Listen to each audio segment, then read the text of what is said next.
Hi, இன்றைக்கி இட்லி அரிசியில் கொழுக்கட்டை செம்ம டேஸ்ட்டாக இருக்கும். எப்படி செய்யலாம் அப்படின்னு பார்க்கலாம்.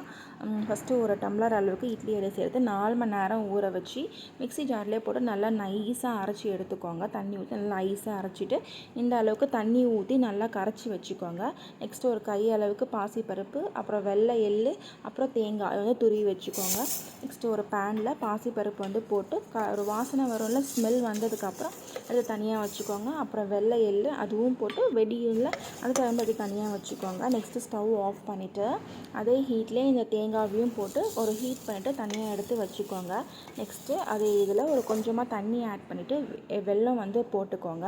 வெல்லம் வந்து நீங்கள் 1 டம்ளர் அரிசிக்கு 1.5 டம்ளர் அளவுக்கு வெல்லம் வந்து எடுக்கணும். 1 டம்ளர் எடுத்திங்கன்னா 1.5 டம்ளர் வெல்லம் எடுத்துக்கிட்டு வெல்லம் வந்து நல்லா கரைஞ்சதுக்கப்புறம் இப்போ வறுத்து வச்சுருக்கோம்ல அது எல்லாத்தையுமே போட்டு நல்லா மிக்ஸ் பண்ணி விட்டுக்கோங்க. இது வந்து ஸ்லோவில் வச்சுருங்க, சிம்மில் வச்சுருங்க ஃபஸ்ட்டு.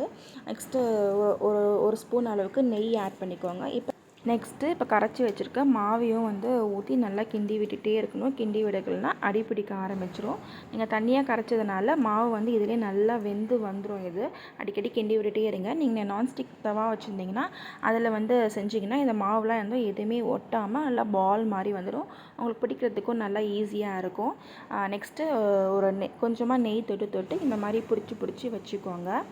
ஆயில் யூஸ் பண்ணக்கூடாது, நெய் தான் கண்டிப்பாக யூஸ் பண்ணணும். பிடிச்சி வச்சுட்டிங்கன்னா ஒரு 10 மினிட்ஸ் ஃபாஸ்ட்டில் 10 மினிட்ஸ் சிம்மில் வச்சு எடுத்திங்கன்னா ரொம்ப சூப்பராக இருக்கும். இந்த கொழுக்கட்டை கண்டிப்பாக ட்ரை பண்ணி பாருங்கள். நல்லா சாஃப்டாக இருக்கும், சாப்பிட்றதுக்கு எல்லாருக்குமே ரொம்ப பிடிக்கும். கண்டிப்பாக ட்ரை பண்ணி பாருங்கள்.